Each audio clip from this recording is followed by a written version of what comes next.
하나님이 찾으시는 예배자 됩시다. 하나님이 찾으시는 예배자 됩시다. 감사합니다. 우린 계속해서 우리 구원받은 신자들이 하나님께 드리는 이 영적인 활동, 최고의 우리의 행위 예배에 관해서 살피고 있습니다. 어떠셨습니까? 우리 한 주간 살아가시면서 오늘 예배 시간에 대한 기대와 소망이 있으셨습니까? 그러신 줄 믿습니다.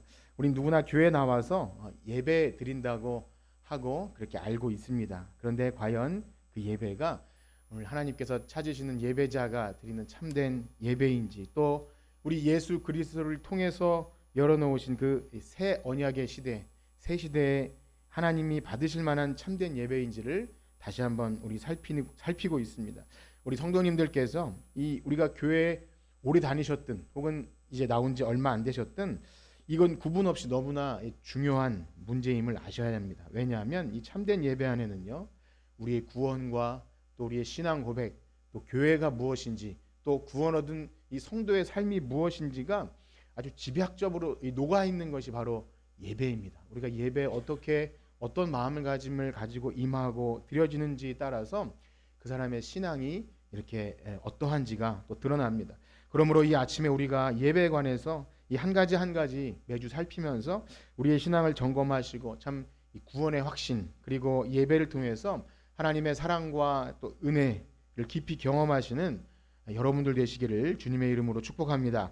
자, 그렇습니다. 우리가 지난주 살펴본 것은 이제 우리가 드리는 새 시대의 예배, 즉 예수님께서 우리를 위해 십자가로 열어놓으신 그 하나님께 담대히 나아갈 수 있도록 그 길로 나아가는 예배에 관해서 먼저 이것이 감사의 예배여야 한다. 그 부분에 대해서 말씀드렸습니다. 그렇습니다. 근본적인 예배는요, 감사가 그 전제가 되어야 합니다.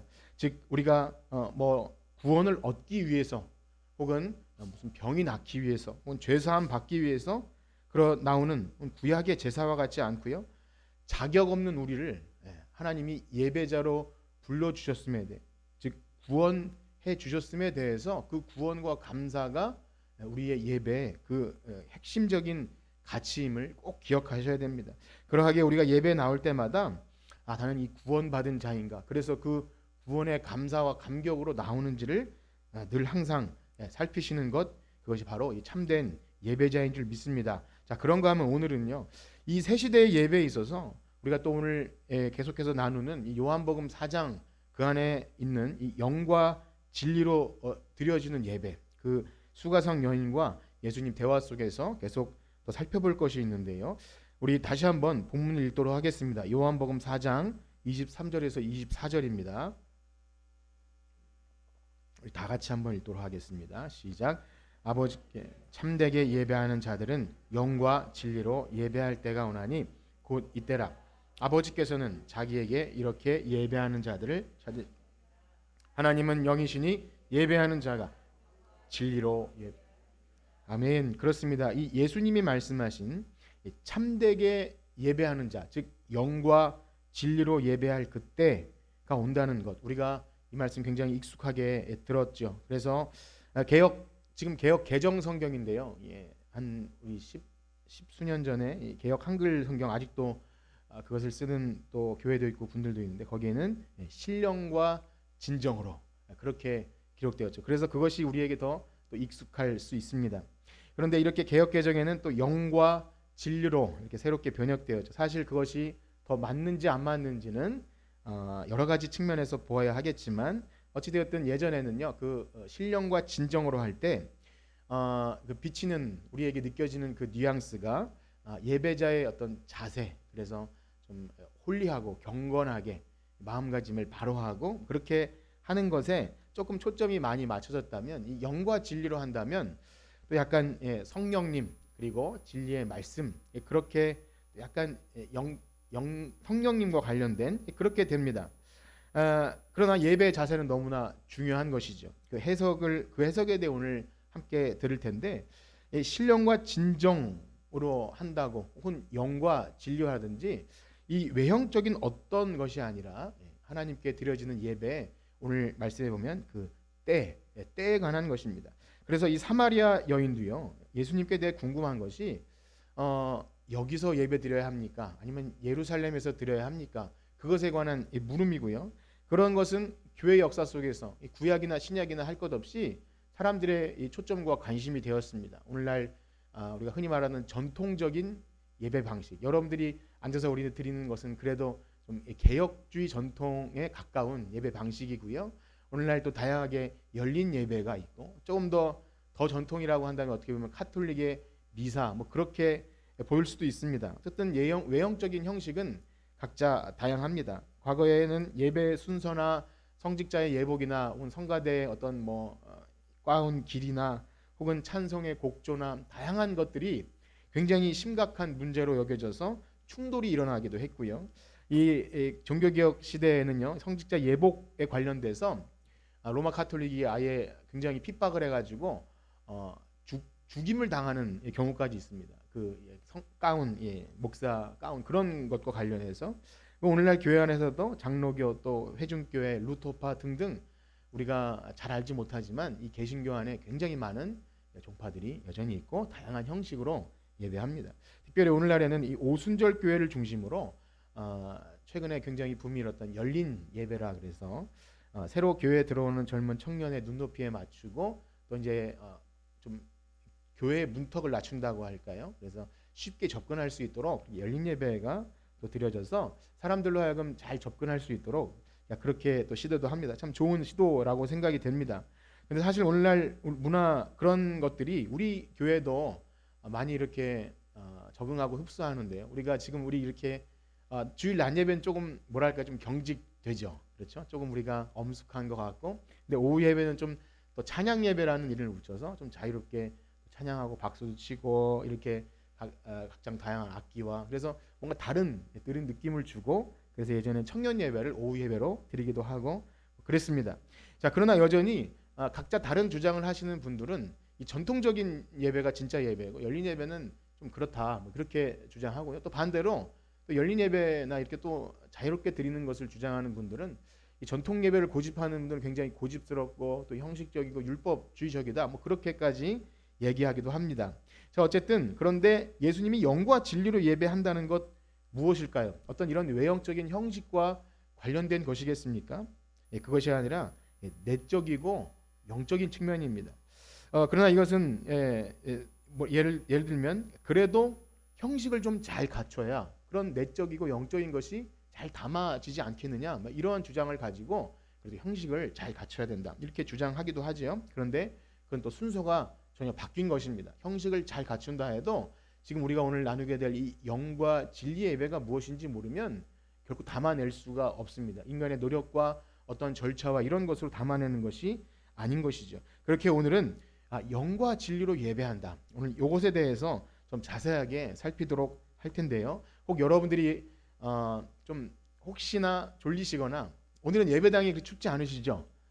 지난주에 민원이 좀 많이 들어와서 어떻게든 좀 따뜻하게 하려고 그랬는데 우리 또 건축부 장로님께서 이 보일러도 좀 이렇게 앞으로 바꾸실 것 같고 그래서 여러분들의 예배를 잘 드릴 수 있도록 그렇게 할 텐데 어쨌든 여러분들이 혹 놓치시면 굉장히 또 미궁에 빠질 수가 있기 때문에 오늘 잘 집중해서 들으셨으면 좋겠습니다. 먼저는 서두에 말씀드린 것 같이 오늘날 대다수를 이루고 있는 복음주의권이라고 하는데요. 좀 더 큰 테두리 영역이 있습니다. 오늘 개신교가 굉장히 많이 분파가 되어 있지만 복음주의라는 바운더리는 굉장히 큰데 거기서는 이 영과 진리를 좀 유식한 말로 영은 그 푸뉴마 유식한 말이 아니라 원래 성경이 그렇게 써 있어요. 그리고 진리는 알레테이아 그렇게 되어 있습니다. 그래서 푸뉴마니까 성령님이겠구나. 그리고 알레테이아는 진리니까 말씀이겠구나. 그래서 성령님의 도우심과 말씀으로 드려지는 예배 이것이 통상적으로 많이 받아들여집니다. 이러한 해석은 굉장히 신학적으로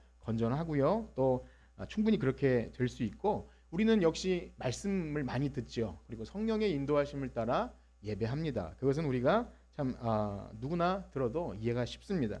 그런데 잘 생각해 보면 오늘 예수님께서 수가성 여인에게 말씀하신 그 문맥에 맞춰 보면 어떠한 장소나 환경이 아니라 제사 방식 혹은 어떤 예루살렘 그런 것이 아니고 이제 완전히 새로운 차원의 예배가 드려진다 이렇게 말씀하시는 가운데 단순히 그 여인에게 여자여 이제 이것도 아니고 저것도 아니고 성령님 말씀 그것으로 예배할 것이다. 그렇게 얘기했다고 보기엔 굉장히 좀 흐름에 맞지 않는다는 것입니다. 제가 지금 흐름에 맞지 않는다고 말씀드리면서 좀 의아하실 분도 계실 거예요. 아니 예배를 성령님 당연히 말씀으로 드려지는 것 아닌가? 그런데 이 성령님에 관해서는요. 사실 이 당시에 제자들조차 잘 이해하지 못했어요. 예수님께서 요한복음에 성령님을 그렇게 말씀하셔도 그때가 되면 예수님께서 죽으시고 부활하시고 성령 강림하신 이후에야 그때야 비로소 이분이 성령님이시구나. 우리를 가르치시고 생각나게 하시는 분이고 우리의 예배를 정말 우리가 영적인 예배를 드리게 하실 수 있는 분이구나. 이렇게 선명하게 이해가 되었지. 이 당시에는 말을 할 수도 없었고 우리 그렇습니다. 그래서 하물며 제자들도 이해 못하는데 우리도 교회 오래 다녀도 영과 진리로 할 때 굉장히 어려운 좀 추상적인 개념 아니겠습니까? 근데 이 여인에게 어찌 보면 좀 뭐랄까요 지식도 많지 않았을 것이고 사마리아 여인으로서 그 당시에 여인들은 무슨 공부를 했겠습니까? 그 여인에게 어려운 뭐 성령님 또 말씀 이런 얘기 했다기보다 아니다 완전히 다른 차원의 예배가 드려질 것이다 이런 얘기를 했다는 거죠. 그러니 무엇입니까? 이것은 바로 때에 관한 것입니다. 영과 진리로 예배할 그때 때는 무엇이죠? 바로 예수님께서 이제 이 땅에 오셔서 하실 그 일 우리를 위해서 십자가를 지시고 그 사역으로 말미암아 하나님과 우리의 깨어졌던 관계를 회복시키시는 그때를 얘기하는 겁니다. 즉 주님께서 우리를 위해서 십자가 지시고 부활하신 그 사건 때문에 우리가 지난주부터 읽으신 대로 이 하나님과 우리 사이에 막혔던 그 성소의 휘장을 찢으시고 우리가 하나님께 담대히 나아갈 수 있도록 길을 열어주신 그 때를 의미하는 겁니다. 그래서 여기서 영과 진리로 할 때 영을 단순히 성령님 그렇게 해석하면 조금 그 때에 집중하기가 좀 어렵다는 것이죠. 그렇습니다. 예수님께서 사마리아 여인에게 말씀하시는 예배할 때가 이르리니 할 때 그때는요. 오늘 우리가 이해하는 성령으로 드려지는 예배라기보다는 예수님께서 담당하시는 그 대속의 사건 때문에 우리가 하나님께 영과 진리로 예배할 새로운 때가 온다. 여기가 초점이 있는 것입니다. 그래서 우리 지난주에 읽었지만 다시 한번 우리 히브리서 말씀을 한번 읽어보겠는데요. 히브리서 10장 19절에서 20절입니다. 다 같이 한번 읽어보겠습니다. 시작. 그러므로 형제들아 우리가 예수의 피를 힘입어 성소에 들어갈 담력을 얻었나니 그 길은 우리를 위하여 휘장 가운데로 열어놓으신 새로운 살 길이요 휘장은 곧 그리스도. 아멘. 바로 이 길입니다. 새롭게 열린 이 길. 특별히 그래서 여러분들의 이해를 돕고자 조금 더 덧붙인다면 저는 뭐 이게 전문가는 아니지만 헬라어로 쓰인 성경에 성령님 하고 나타날 때는 이 푸뉴아 앞에 꼭 정관사가 붙어요. 토라고 하는 정관사가 붙는데 영어로 하면 더 그런 거 있지 않습니까? 그래서 꼭 그 성령님을 나타내는데 여긴 그렇게 쓰이지 않았죠. 그래서 그냥 영입니다. 영. 그러한 면에서 성령님으로 해석하지 않아도 된다는 거죠. 혹 지금 여러분 들으시는 중에 좀 의아하신 분들이 있을 수도 있어요. 왜냐하면 제가 예전에 지금은 예배라는 주제를 가지고 이 박순영 목사님이 쓴 예배의 진수라는 그 책을 중심으로 말씀을 나누고 있는데 예전에 요한복음을 했던 적이 있어서 제가 뒤져봤어요. 한 2019년도에 했더라고요. 거의 2019년 12월 정도의 본문이었는데 역시 그때도 좀 고민을 했는데 이 영과 진리로 예배드리는 이 부분에 있어서 성령 안에서 말씀으로 드려지는 예배 여러 해석이 있지만 이렇게 방향을 잡고 그래서 또 히브리서 말씀도 인용했어요. 찾아보니까 새 언약의 중보이신 예수님을 통해서 드려지는데 그것도 이 영과 관련된 본문을 보면 우리가 너무나 잘 아는 이 로마서 12장에 보면 너희 몸을 하나님이 기뻐하시는 산 제사로 드리라 이것이 너희가 드릴 무슨 예배죠? 영적 예배니라. 그래서 영적 예배. 물론 여기에 영은 그 영은 아닙니다. 합리적인 예배입니다. 자 어쨌든 제가 이렇게 찾아보면서 보니까 또 여기서도 고린도전서에 하나님이 거하시는 성전 되신 영. 그래서 우리가 우리 거듭난 성도들이 드리는 예배가 우리 예배가 되어야 하고 그래서 삶도 예배이고 우리의 모든 삶 전체가 예배로 드려져야 된다. 얼마나 은혜로운 또 말씀입니까? 근데 헤아릴 새 것이 없죠. 저도 이게 참고를 하고 그렇게 해서 말씀을 전했을 것입니다. 사실상 성령님이 이 초대교회 오순절 강림하신 사건으로 이미 우리에게 오셨고 이 말씀은 우리에게 너무나 적실하고 맞는 말씀이지만 지금 제가 여러분들과 나누는 이 부분에 있어서 영과 진리라고 할 때 이 수가성 여인에게 성령님 그리고 말씀, 그것을 강조했다기보다 지금 쭉 말씀드린 대로 예배자, 누가 어떨 때 예배할 수 있겠는가, 그 조건을 말하는 것이죠. 예수님께서 열어놓으신 그 길을 통해서만 나아갈 수 있다, 바로 그 상황을 말하는 것입니다. 그래서 제가 요것을 설명드릴 때 뭐 여러 신학자들이 있는데, 제임스 보이스라는 사람은 그걸 그냥 영으로 해서 인간의 영, 그리고 윌리엄 핸드릭스라는 분은 온 마음이 행동하는 영적인 것, 뭐 어떤 분은 인간의 심령, 그리고 조금 두꺼운 그 아더 핑크라고 하는 분은 조금 육신에 속하는 단순한 외적 외식과 달리 빛으로 밝혀진 정신과 애정이 가득한 마음. 굉장히 어렵죠. 어쨌든 무엇이냐면 인간의 영을 말하는 겁니다. 거듭난 그 영. 그래서 이 구약 시대의 희생 제물에 의존했던 구약 예배와 달리 이제는 예수님으로 인해서 죄 사함 받은 이 성도들, 하나님께서 말세에 부어 주신다고 하는 그 새 영, 새 마음을 가진 그 사람들이 하나님께 드려지는 그 전인격적인 예배, 그것이 영으로 드려지는 예배라는 것입니다. 많은 부연 설명을 붙였지만 여러분, 거듭난 성도들이 드려지는 예배. 그렇다고 오해하지 말 것은, 우리가 그러면 마음, 참 마음으로 드린다고 할 때 우리가 너무나 많이 쉽게 오해하는 것이, 우리가 마음만 받아, 그런 말 많이 하죠. 마음으로는 이미 거기 가 있어. 저는 마음으로 믿어요.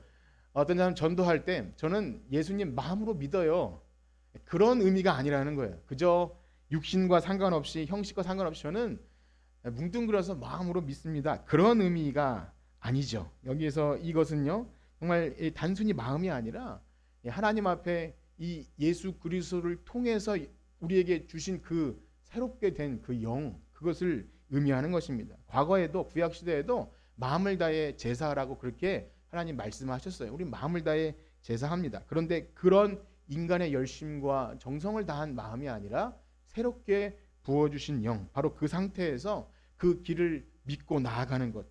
다른 길이 없구나, 예수님이 열어놓으신 그 길로만 나아갈 수 있구나, 그것을 믿는 그 조건이 바로 영입니다. 제가 좀 복잡하지만 굳이 이 설명을 드리는 이유는요, 이것을 그냥 성령님으로 해도 또 괜찮습니다. 무방합니다. 사실상 성령의 역사가 아니고서는 그것을 깨달을 수도 없죠. 우리에게 변화받은 심령, 그냥 우리가 정신 집중하고 우리가 뭐 이렇게 마음을 수양하고 그래서 되는 것이 아니기 때문에 성령님의 역사인 것입니다. 그럼에도 불구하고 지금 이 예배에 관해서 강조점을 어디에 두는지 잘 보십시오. 그것은 때라는 겁니다. 예수님께서 이 영과 진리는 영과 진리로 예배할 때 예수님께서 이루실 그 사역, 바로 그때입니다. 바로 예수님께서 복된 사역으로 말미암아 새롭게 된 피조물, 거듭난 영, 성령 충만한 사람, 그 사람이 드리는 예배. 여기 모이신 분들이 다 그러한 참된 예배자 되기를 축복합니다. 그래서 이것을 기억하셔야 돼요. 영과 진리로 할 때 그 영. 자, 그렇다면 다음으로는 이 진리로 예배한다는 건 또 무엇일까요? 좀 어려운, 또 아까 그 용어를 쓰면 이건 알레테이아라는 또 헬라어인데요. 진정, 진실, 또 참된, 실제, 그런 의미를 담고 있습니다. 그리고 때로는 이것이 계시로, 말씀이 실제로 육신이 되어 오신 예수님 할 때 또 이 진리이겠구나, 이렇게 생각이 됩니다. 그래서 여기서 이 말씀을 근거로 하나님께 이 말씀을 가지고 예배해야 된다, 그런 성경 근거로 많이 삼습니다.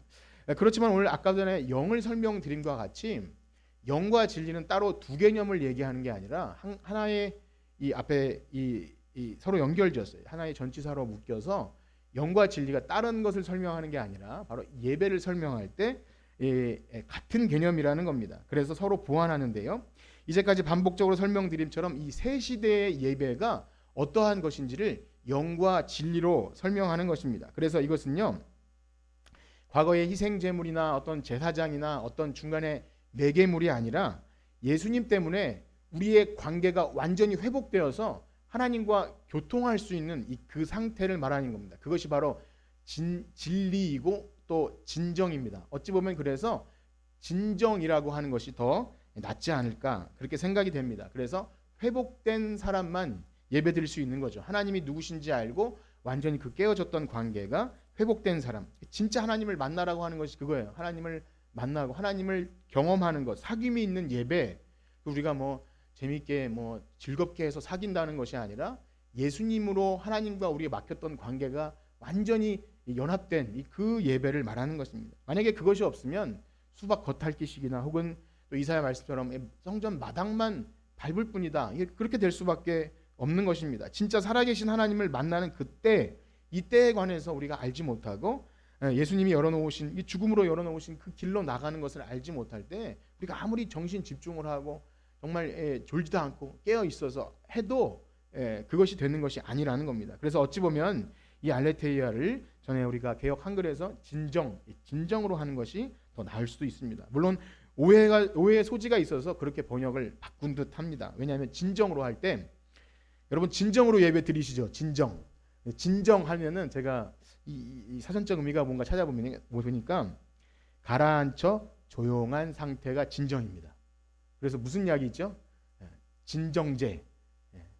그래서 여러분 진정하시고 예배 드리세요 할 때 종을 땡땡 쳐야 진정하게 되는 것, 그것이 진정인가, 이렇게 생각하기 때문에 이것을 바꿔놓은 것이 아닌가, 저는 그렇게 생각이 되는데요. 그러한 면에서 외형적으로 잘 갖춰지고 사람들을 엄숙하게 하는 이 카톨릭, 즉 로마 교회, 그 카톨릭 천주교의 미사 방식은 이 진정으로 예배한다는 것을 오해하기 쉽게 만들었습니다. 왜냐하면 사람들은요, 우리 개신교의 자유분방한 예배보다 사람의 성향에 따라 다르긴 하지만 그래도 엄숙하게 예복을 갖춰 입고, 여자들은 이렇게 하얀 이렇게 뭐 수건 같은 거를 쓰고, 또 소년들의 가느다란 그 합창 소리, 얼마나 사람을 참 이렇게 뭔가 이렇게 거룩하게 합니까?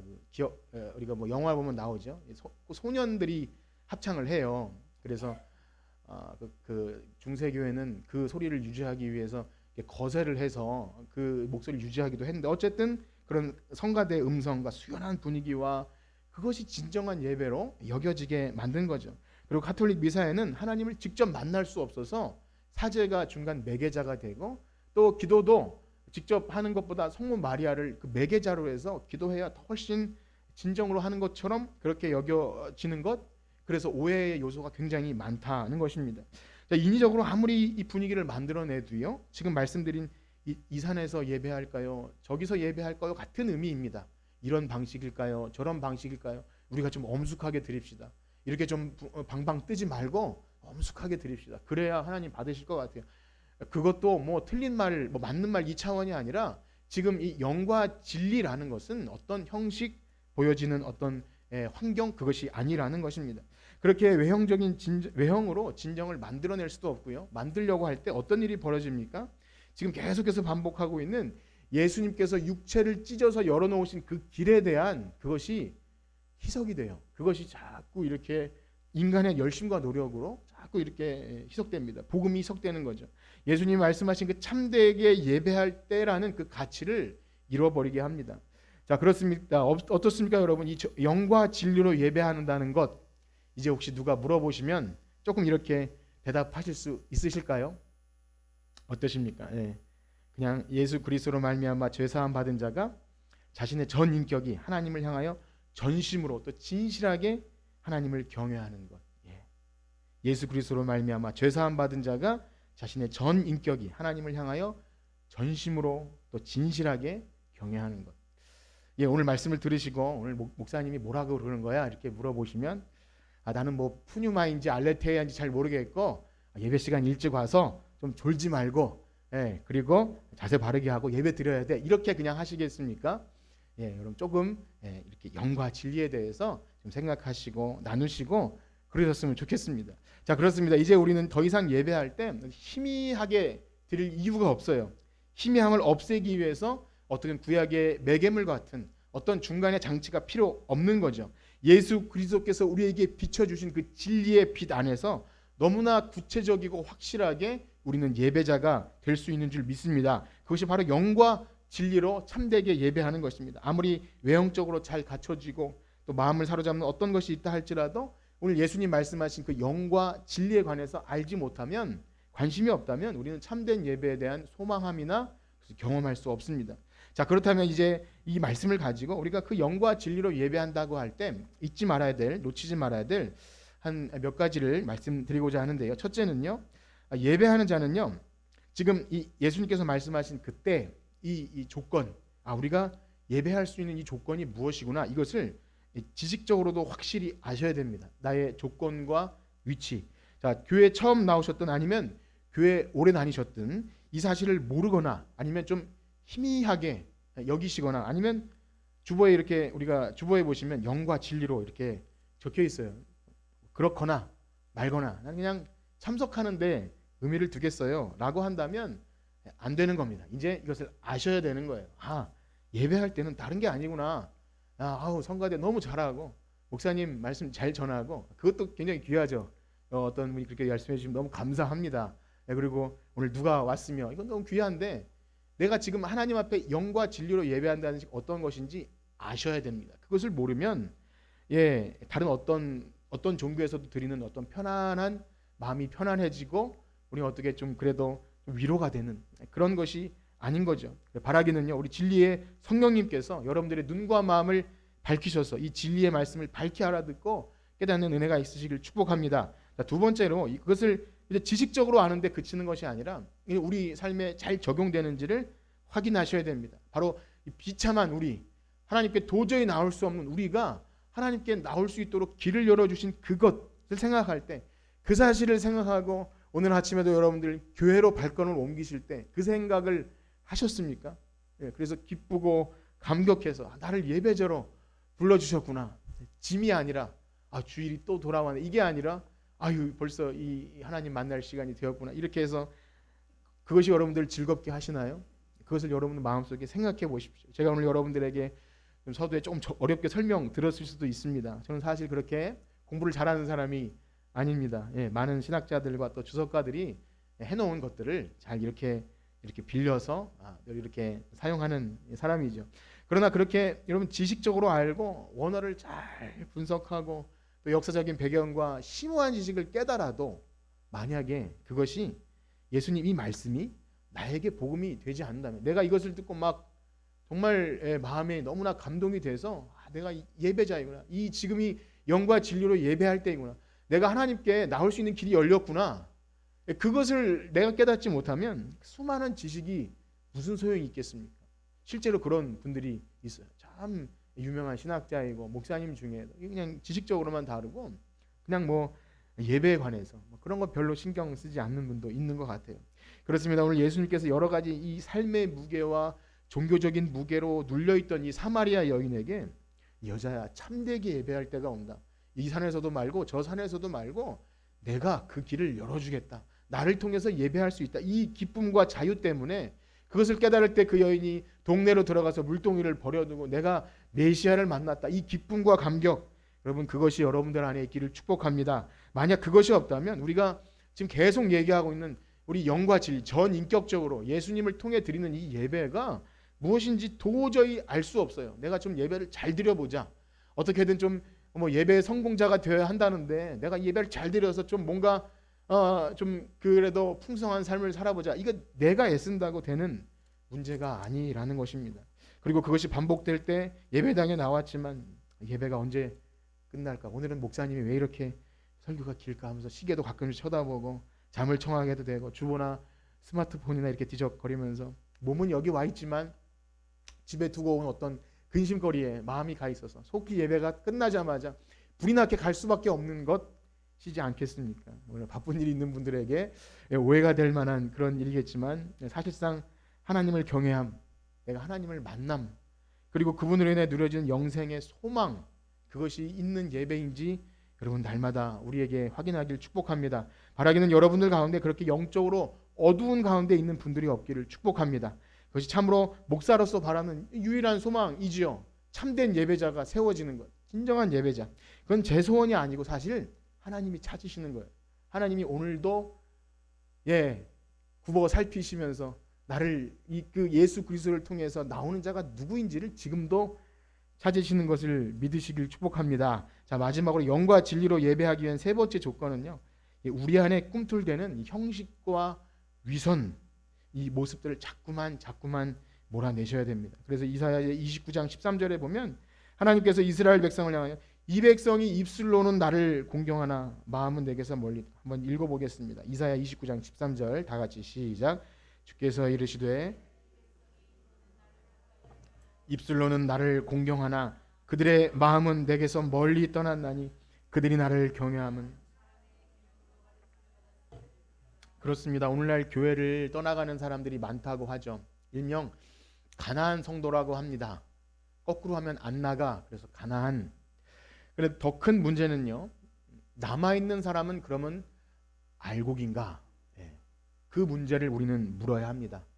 떠난 사람은 우리가 너무나 쉽게 가라지라는 말을 할 수도 없지만, 그러면 남아있는 사람은 알곡인가?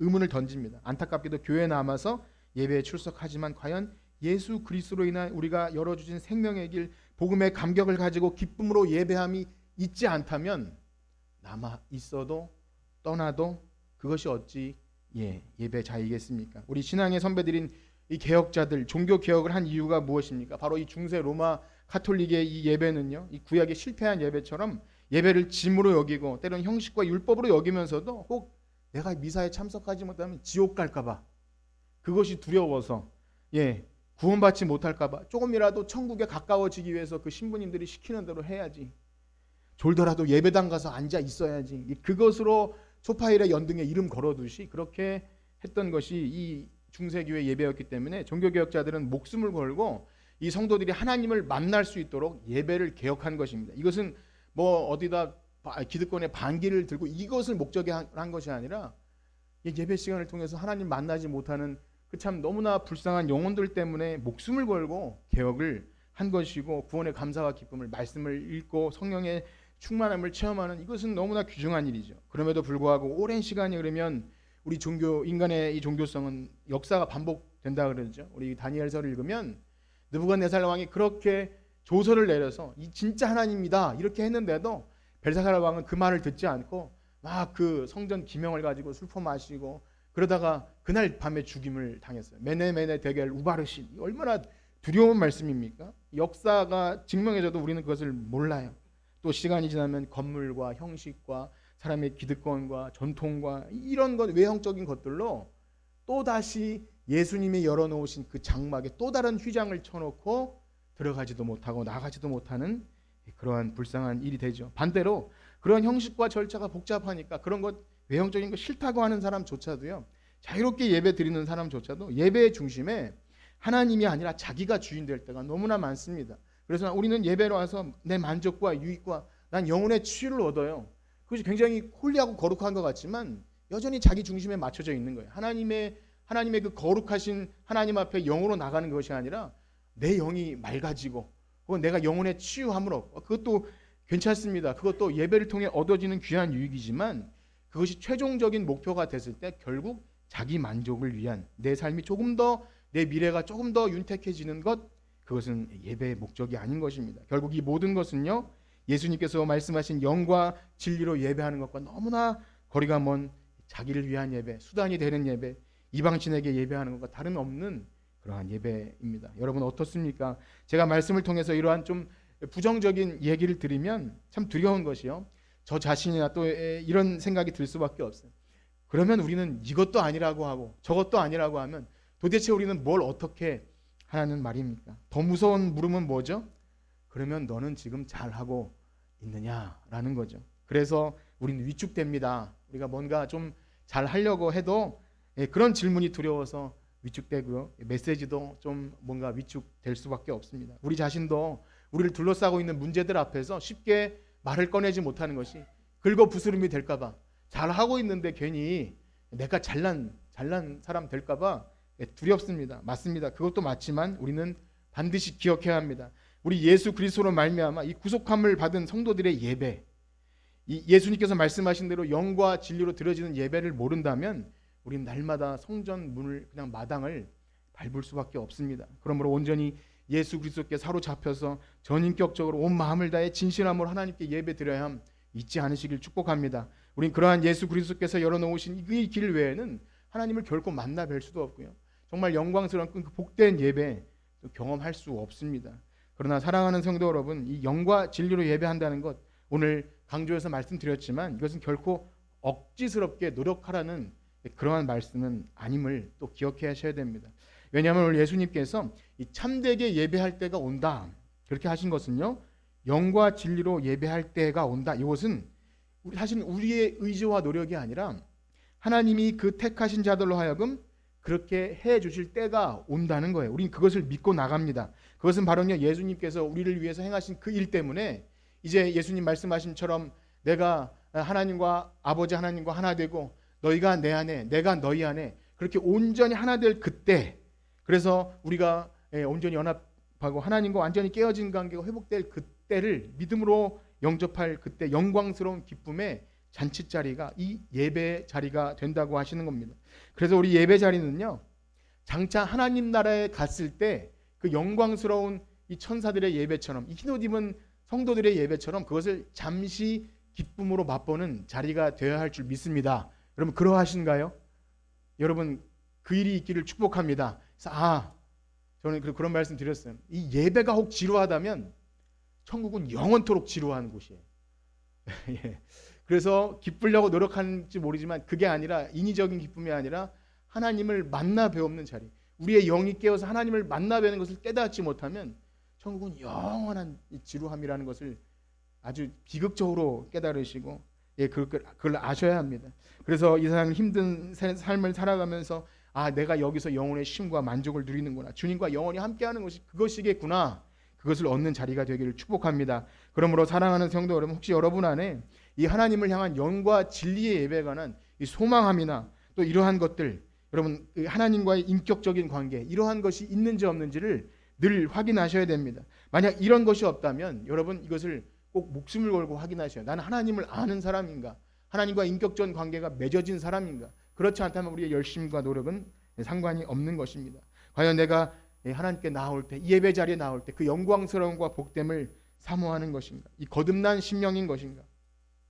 혹 우리의 남은 죄성으로 인해서 우리 나태하기 쉽고요, 또 형식적으로 변하기 쉬워서 우리 받은 은혜가 희미해질 수 있습니다. 그런 순간이 온다 할지라도 여러분 이 기쁨의 예배의 자리를 마귀에게 빼앗기지 않도록 성령님 우리를 붙들어 달라고 여러분 늘 간구하셔야 됩니다. 예배에 실패하지 않도록 기도하셔야 됩니다. 우리 옆 사람과 인사합시다. 예배의 성공자가 됩시다.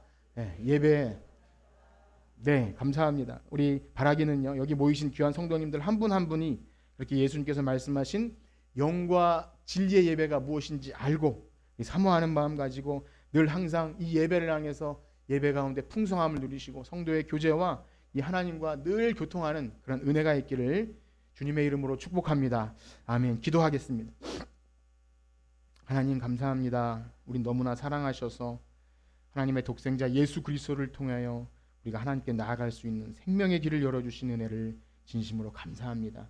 우린 이제 그 어떤 매개물 없이, 중재자 없이 하나님께 영과 진리로 예배할 수 있는 놀라운 특권을 얻은 새 사람인 줄 믿습니다. 그러나 하나님, 우리의 죄성이 날마다 그 복된 길을 망각하게 합니다. 게으름과 나태함으로 받은 은혜를 망각하게 되기도 하며 나의 의를 드러내는 형식주의와 위선들이 그 은혜를 잊게 합니다. 하나님, 우리에게 자비와 긍휼을 베풀어 주시옵소서. 날마다 오직 은혜로, 오직 믿음으로 예수 그리스도를 통해서만이 하나님께 나아갈 수 있는 이 생명의 예배, 영과 진리의 예배를 놓치지 않고 하나님께 나아가는 이 예배의 특권을 통하여 구원의 확신을 날마다 경험하고 누리는 우리 모두가 되게 하여 주시옵소서. 감사드리며 예수님의 이름으로 기도드립니다. 아멘. 우리 찬송